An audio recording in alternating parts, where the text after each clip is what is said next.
Sonia really is just discount Cynthia. Is it just me, or have Pokemon Professor's been getting hotter recently?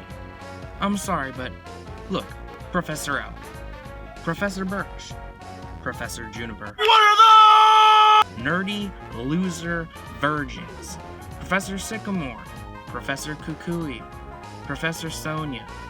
These guys probably haven't spent a night alone in 7 years. I guess technically Professor Birch isn't a virgin, but this shit ain't it. Professors in my day were old. Old people are the greatest. They're full of wisdom and experience. You youngbloods as professors are absolute chads. But they aren't the first chads.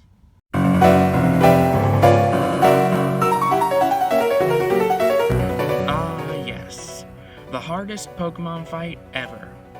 Be quiet, Ultra Necrozma. The adults are talking. I talked about this before in my Pokemon game ranking video, so I'll paraphrase here. Cynthia is cool, and I love every moment she's on screen. Unlike the professors though, Cynthia isn't particularly hot, but she has a good sense of fashion, and while this can be said of Sycamore and Sonia, I think this has tricked people into thinking she's a lot more attractive than she actually is. I mean, look at this. That doesn't mean I don't like her, because where she lacks in attractiveness, she makes up for tenfold in every other aspect of character. I like this new generation of music.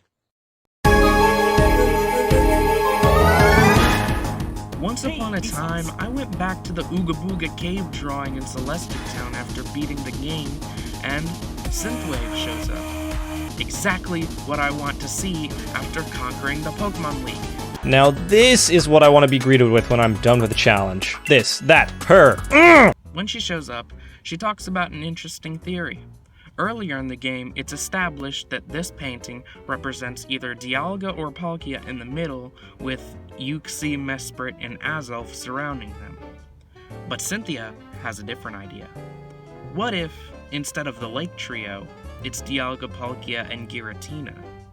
Then who's in the middle?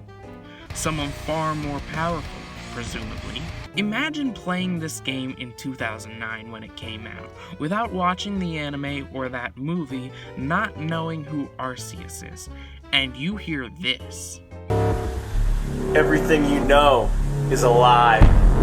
How cool would that be? I can't even imagine it. Cynthia just exudes this overwhelming aura of coolness. It's not hard to see that she's a fucking genius.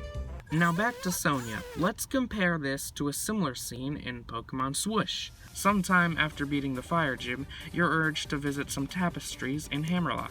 You go there and, oh my god, it's Sonia. And she talks about the legendaries, which are honestly pretty interesting. Zacian and Zamazenta, not Eternatus. I already made a video on that. Go watch my videos. But not much comes out of it. You clearly see that there are two guys, and that's it, no room for interpretation.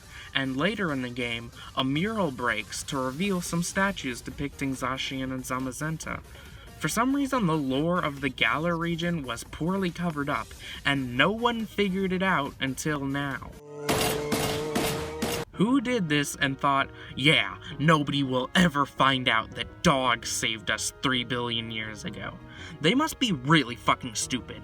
And this scene is framed as if Sonia's some galaxy-brained intellectual that cracked the code after 4 billion light years. But it doesn't work. The whole thing is covered up so badly that any historian could have figured it out long before this butt monkey did. Internet historian could have figured it out. This doesn't make you look smart. This makes you look even stupider than the guys who covered it up in the first place. The cave painting in Platinum is vague. It's very unclear about what it means. And I'll admit, a lot of that is due to the graphics, but look at this. Can you tell me what this is? That's what I thought. This is straight to the point. No mincing words, no room for interpretation. That's two guys. And this looks like an 8-year-old druid. The difference really comes down to the rule of cool. Cynthia is it, and it feels natural and not forced. Sonia is a fucking hipster, and while I am a hipster, that alone doesn't make you cool. Where Sonia has style, Cynthia has substance. Another item to add to the list of reasons why Platinum is the best game. And reasons why I never want to play Sword and Shield again. If you think I'm going to, after making this video, you're wrong. So, that's the end of the video. I'm not gonna play Sword and Shield again.